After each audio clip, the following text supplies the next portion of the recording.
Como eu falei, a restrição calórica leve, né, tem um efeito. Aliás, eu não falei isso. Eu falei que a restrição calórica severa tem um efeito negativo na testosterona. Tem um efeito de longo prazo.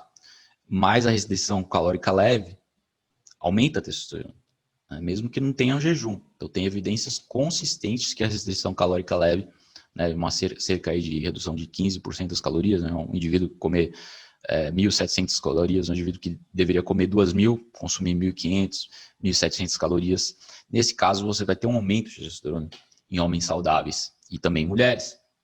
E talvez mais importante ainda, que a partir de exames de estudos longitudinais, estudos epidemiológicos com mais de milhares de indivíduos, mais de 1.000 indivíduos, acompanharam pessoas por mais de 8 anos e estabeleceram a relação, os efeitos da gordura corporal nos níveis de testosterona. Então, foi uma correlação muito grande entre os níveis de gordura corporal e a queda da testosterona. Então, quanto mais gordura, quanto maior o IMC, maior o peso, menor a testosterona. Voltando naquele estudo que eu mostrei para vocês aqui, ó. Aliás, eu li para vocês o estudo. Homens obesos sofrem uma redução de testosterona no jejum da noite para o dia. Aliás, não sofrem um aumento de testosterona. Não sofrem um aumento de testosterona. Enquanto os indivíduos atléticos e os mais de peso mais baixo, correspondentemente, têm um aumento da testosterona. Então, é muito importante diferenciar, tá bom? E por isso que você precisa perder peso para aumentar a testosterona. Se você tem um IMC alto, isso aí pode estar sendo responsável pelo seu nível baixo de testosterona. Então, perder gordura restabelece os níveis de testosterona. Infelizmente, o próprio ato de queimar essa gordura vai restabelecer em um tempo relativamente curto. Se você fizer um jejum intermitente, vai ser mais curto ainda. Então, mais eficaz ainda para restabelecer os níveis de testosterona. É comprovado em uma série de estudos. Então, resumindo, restrição calórica severa não é bom, restrição calórica leve é bom para a maioria das pessoas, mas tudo tem o seu contexto individual, todo mundo tem um nível de atividade física específico, portanto, há níveis diferentes de alimentação de calorias para cada indivíduo. Beleza, pessoal? Então, esse estudo aí de larga escala, de 8 anos, observou essa correlação muito grande entre gordura corporal e baixa na testosterona. Também teve outra pesquisa de longo prazo de 7 anos que mostrou que homens que se submeteram à restrição calórica em grande escala, por um período bem prolongado, de mais de 7 anos, tiveram uma baixa na testosterona. Então, níveis de restrição calórica elevado por muito tempo acarreta numa baixa testosterona. Então, esse ponto já ficou bem claro. E, inclusive, pode ficar mais baixo ainda do que pessoas que comem a dieta típica tradicional americana, ou uma dieta não saudável brasileira. Porque a dieta brasileira é horrível também, não é só americana. A gente acha que americano é gordo, mas brasileiro também. O Brasil é 1/3 da população brasileira, talvez quase muito próximo dos americanos, aí 25% comparado com 1/3 da população americana. Mas os níveis total de obesidade e sobrepeso são quase iguais, 2/3 da população obesa e com sobrepeso, tanto aqui quanto lá.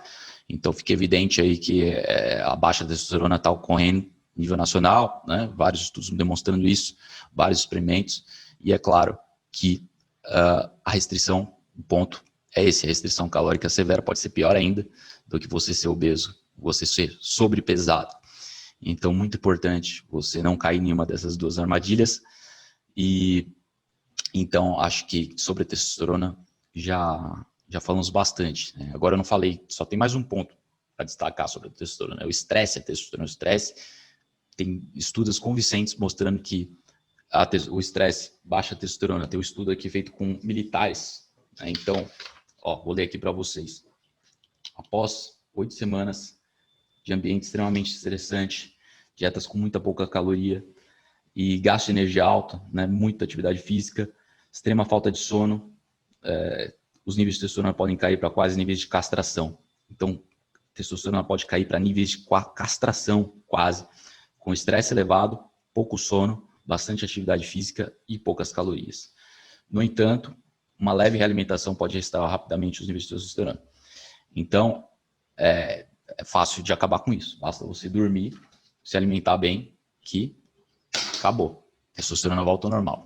Então, 8 semanas de ambiente estressante foi suficiente para reduzir os níveis de testosterona a níveis de castração nos militares. Então, fica bem claro aí os efeitos deletérios da privação de sono e de estresse na testosterona. Então, condições extremas, fique longe, durma bem todo dia, descanse. Então, vou mudar de assunto, mas só reiterar, o estudo feito com homens que jejuaram por 9 dias, né, eles viram seu declínio constante nos níveis de testosterona, que se tornou significativo a partir do 9º dia.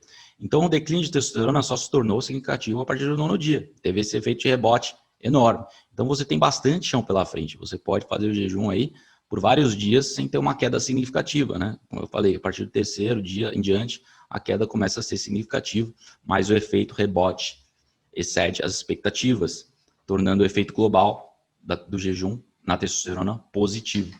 Então, muito importante, porque esses homens eles foram autorizados a comer 1.500 calorias por dia. Né? Então, eles não excederam seus níveis vaginais dos 5 dias após o final. Então, isso é muito importante.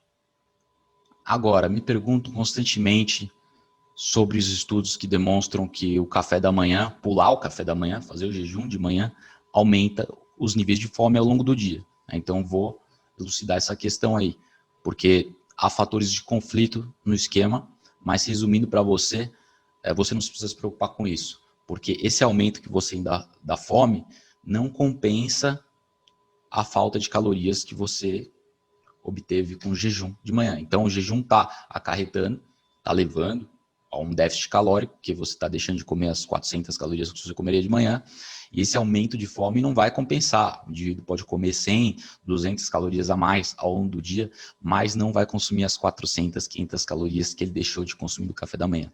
Então, esse é um ponto muito importante. O jejum de manhã, embora aumente a fome, ao longo do dia, levemente não compensa. E, portanto, é uma alternativa eficaz para o emagrecimento. É uma prática muito, muito eficiente no emagrecimento. Então, é realmente promovido como saudável por aqueles que conhecem, né? E promovido como algo não saudável por aqueles que não conhecem. Então, eles usam esses estudos de forma redundante, reducionista, e ficam focados no ponto que o jejum aumenta a fome sem enxergar a imagem como um todo, que é muito importante. Entendeu? Então, tem esses fatores de conflito.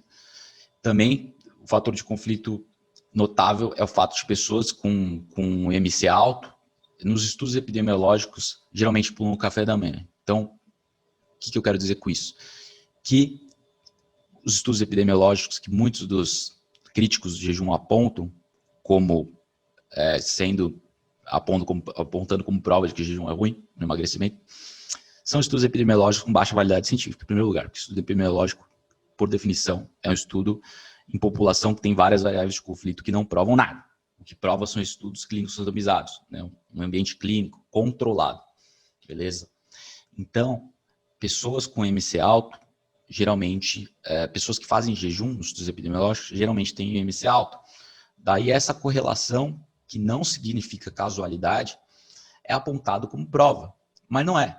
Então, já fique ligado com isso, porque realmente você vai escutar na mídia o tempo todo, pessoas falando, jejum não emagrece, apontando aí para esses estudos falhos epidemiológicos, vai falar, o jejum aumenta a fome, sem perceber que o jejum, ele acarreta numa perda de peso, com diminuição do consumo calórico, mesmo com o aumento da fome ao longo do dia. Então, tem que enxergar quebra-cabeça, quadro como um todo.